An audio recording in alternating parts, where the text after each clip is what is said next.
Nah, We're not advocating drinking on here. We're just saying. No, I don't know. I drink my high octane, and that's why guys like you take the brunt of it. But, Yeah, right. But you're tough enough to deal with it after all this time we've worked together, for sure. Absolutely. So, yeah, Bill makes it. I mean, CTE is definitely something you don't want to joke about, though. I know he talked extensively about that earlier, and I was going to ask him if he knew anybody, but he kind of answered that question. Well, but I know that Michael Keller's told me, Lewis, that he does have it. At least he feels like he has signs of it. So, oh, wow. Yeah, and I've gotten to know Mike. We spent time up at his cabin up in upstate Michigan, and you can Mike, never tell, though. I mean, no, but some of these guys kind of know what the symptoms are. They know what they're thinking, whether there's headaches and all kinds of different things that they go by and all that. Because even in the wrestling world, it seeped its way into there too, and it's done its way into other sports as well.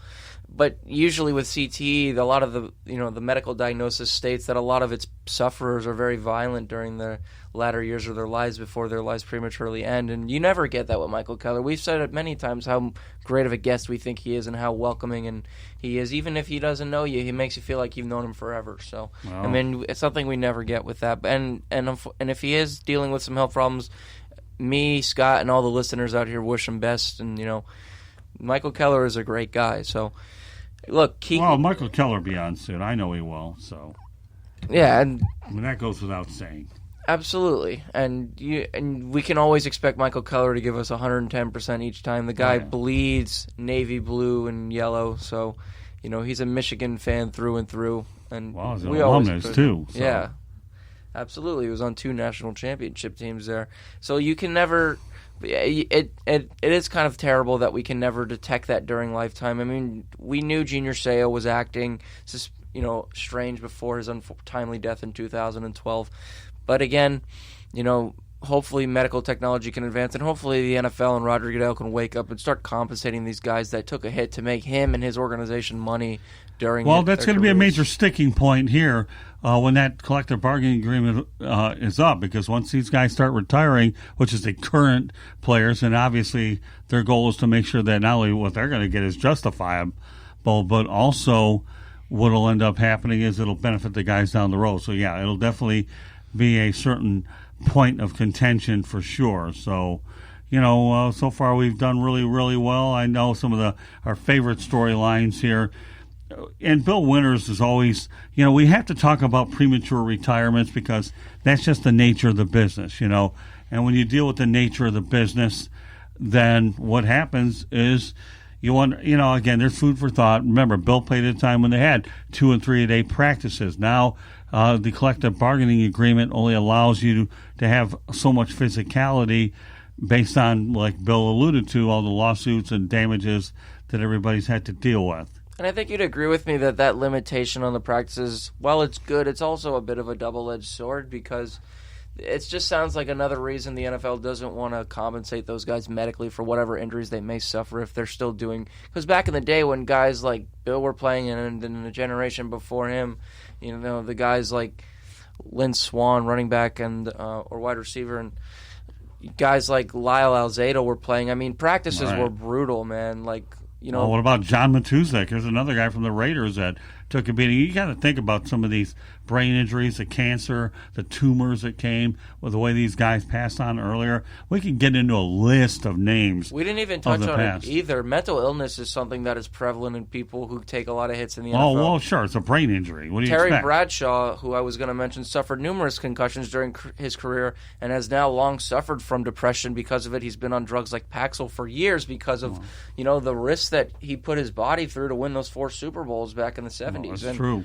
Well, I know he's been divorced a few times too. 4 times. Yeah, he's done half the Elizabeth Taylor, where he, she did it 8 times. He's done it 4. So you can joke around about it, but yeah, you wonder if some of those injuries are attributed to brain injuries that led to mood swings. And what has the NFL done to it? And the fact that Terry Bradshaw's still on TV is a reflection of his perseverance, but it's also kind of sad to watch because he's a Hall of Fame player. But when you watch him, on TV, it's almost that to the point where he's taken so many hits, he's almost regressed mentally because he just doesn't seem articulate anymore. And this isn't on him; it's just a reflection of the era that he played in was probably one of the grittiest and roughest eras in NFL history. I mean, there's no really beating around the bush on that. We saw some of Dick Butkus and some of the most enigmatic yet like fierce personalities. Lawrence Taylor, who came up near the end of Bradshaw's career. It's just guys that, they played football very hard nosed, and obviously the game isn't to that extent nowadays, but it's still a very rough game. We saw this 5 years ago. I don't know if you remember, there was a San Francisco 49ers player. I believe he was either a linebacker or an offensive lineman, retired after one season. Luke Kuechly played 8 years in the NFL, so you can imagine how tough 1 year is. You imagine 8 years, or maybe a guy like Terrell Suggs, who's been in the league for 14 years. Right. Like, it's a brutal game. Oh, yeah, no doubt about that. What about Steve Smith, the really short guy that he was, wide receiver for such a long time? You don't think he's dealing with some health problems? Well, that's true. I mean, again, the NFL is the type of league where nobody really goes out on their own terms. A very few get a chance to do it. Yeah, not all of us are Nolan Ryan, where we're going to be 70 and still chucking baseballs at 80 miles an hour. I mean, but our bodies. I was waiting for that baseball analogy. Our bodies just aren't meant to, but it's appropriate because it's an adverse of like what we see in the NFL, like the exact opposite of it.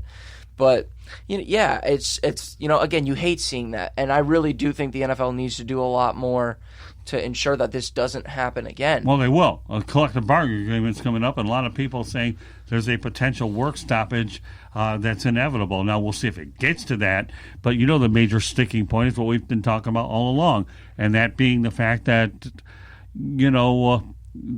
head injuries, again, these guys that are obviously fighting for that agreement are the ones that are going to be directly affected by it. Mm-hmm. And you know what? Like, again, nobody talks enough about how, mental illness is a thing outside of the playing field. I believe there was a player in the Green Bay Packers, and I'm blanking on his name, and this is a hereditary thing, and sometimes it skips a generation, but he said that the hits during his career were so bad, and doctors even attributed his developing a paranoid schizophrenia. And if anybody knows anything about paranoid schizophrenia, it's probably the worst and most severe mental illness there is. Developed that from all the hits he took during his NFL playing career.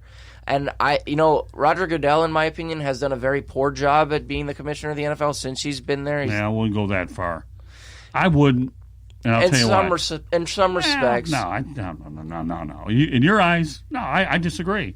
The league's made a lot of money. Guys are getting paid more money on the planet. He's had to deal with a lot of public relations issues because of his players. He's had to be a guy that's had to police these guys with all that. I wouldn't go that far. I don't know where you think he's done such a bad job. Maybe it's just his biases towards other teams. He does. Obviously, what are the bias towards? I don't understand. We could speculate that he doesn't like the New England Patriots and he doesn't like Belichick because of the scandals. I disagree. I mean, for crying out loud, the Patriots haven't been the choir boys. I mean, some of these scandals that have taken place doesn't help that the owner. Most recent actions were down in Jupiter, Florida. Yeah. But I'm not going to get into that since it's a scandal type of show that we've got. Yeah. That we don't need to extend it any more than beyond where it's at. But no, I mean, he's had a lot to deal with. He had the New Orleans Saints situation, had to deal with these lawsuits as they're in the height of what's going on. I would say, the owners retain him. They pay him a lot of money. They can't think he's doing a bad job for them. How many new stadiums have been built since Goodell has been the commissioner? So you've got to look. Hold on, you got to look at things beyond what you think is on the surface. Okay, is what you have to do and realize. Tell me where you think in your mind that this guy has done a bad job. Maybe I'm just speaking from the general consensus of what a lot of people say on social media. And again, you can take you can take that with a grain of salt, or you can fully abide by it. Right. But if I'm the commissioner of the NFL, and I really hope you'd feel the same way about this, that when this CBA expires, and if I'm not mistaken, it's either after the 2020 or the 2021 season, that is the first thing that you need to have happen. Remember a player that died, I believe it was back in October or early November. He was a Michigan product. He was a running back, and he didn't really have the career that we all thought he would have. Damon would remember because he was the guest who came on and talked about him, and I'm sorry that I'm blanking on the name right now. That's okay. But what's your point? He failed to have any proper medical care following the end of his NFL career, and it hurt him. What I'm saying is, if you're the commissioner of the NFL, if you're somebody in power and you have a say, that should be the first thing. And I said this then, and I'm going to say now, the first thing to get these players who are suffering. And look at Kuechly's probably has problems. But Lewis, you can take a horse to water, pal, but you can't make him drink. The commissioner, how many players and jobs he can't? That's not what he can really basically do. He can't. He's got a league. He's got tons of stuff to worry about. There comes a point, and I know where you're coming from, but it's not realistic, okay, that a guy's got to be smart enough, or his peers and the people around him, get help.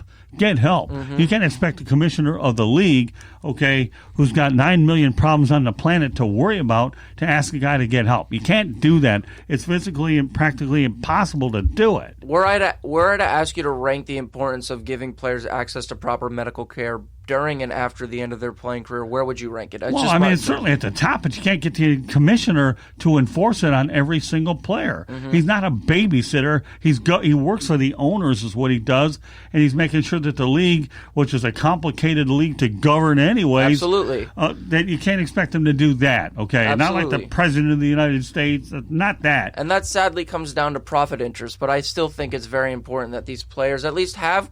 Because what did Bill say? You spend 20 years building the monster, 10 years being it, and then the rest of your life trying to get rid of it. Right. Well, that's true. That's a good point. I'm glad that Bill mentioned that line because it's very appropriate. Provide them the medical aid they need to where alleviating that monster is a lot easier than it needs to be. That's all I'm trying to say. Well, I understand. Hey, listen, I get where you're coming from. Okay, so and that's fine and dandy, but you can't expect. Okay, any kind of a commissioner to do that. He can only do what he's got to do, so, that's just how it kind of works out. And it's unfortunate. So, if you want to talk a little more... the reality is, let's talk about the state of the NFL, okay, where it's currently at right now, okay? The league, obviously, we're going into the Final Four here. Well, here, why don't we just do this? Why don't we come up with our own predictions? Sure. Yeah, let's go. Go ahead. You lead off. So you want to start San Francisco, Green Bay, go a little NFC got to start first? someplace. Yeah, right? Can't get to start from the ground up. If I were to pick a winner for this game, I would think San Francisco, and Bill and Mel made the same points. It's because of this. Green Bay doesn't have a terrific defense, but they have a defense that's good enough that'll keep this game competitive, where Rodgers will go blow for blow, or Garoppolo will try to go blow for blow at Rodgers, because I think it's going to be a very low-scoring game. I mean, when you have guys like Nick Bosa and Richard Sherman, guarding the perimeters in the corner is Sherman, guy who is a playoff legend. You can just ask Michael Crabtree. And you have a guy like Bosa, who's established himself as a rookie as one of the best pass rushers in the NFL. Mm-hmm. It's going to be very hard for Aaron Rodgers. Again, that hasn't stopped him before. You can just ask Greg Jennings and that touchdown he scored in the Super Bowl that helped him get a ring. But then again, I said... Give me your prediction. I know, and I'm just fleshing this out. Okay. I think San Francisco wins this game because their offense can match up with Green Bay's, but their defense is just slightly better. And then I'll give you yours. Give me a score. Give you a score. It's going to be low scoring, but I'm going to say like 24-17. Again, it's going to be a very close game. Give me the other game. Tennessee and Kansas City. Yeah. It's going to be an Arrowhead, right? Yeah. Tennessee's the 6th seed. There's no chance of them playing at home.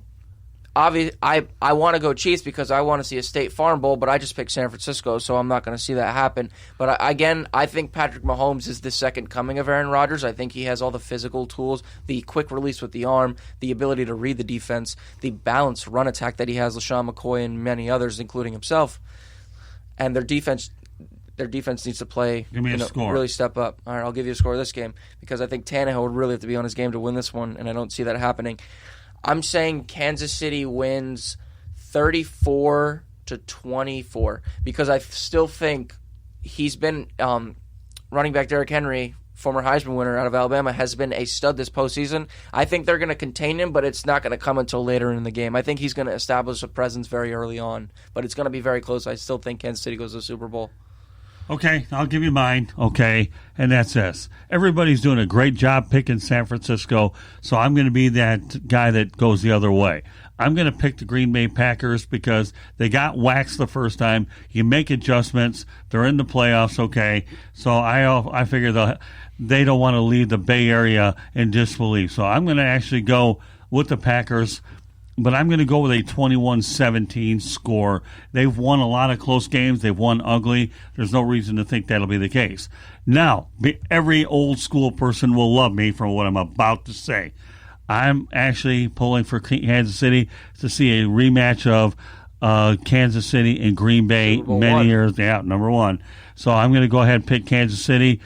But you've got a 31-28 game where Tennessee scores a lot of points via Derrick Henry. I get that.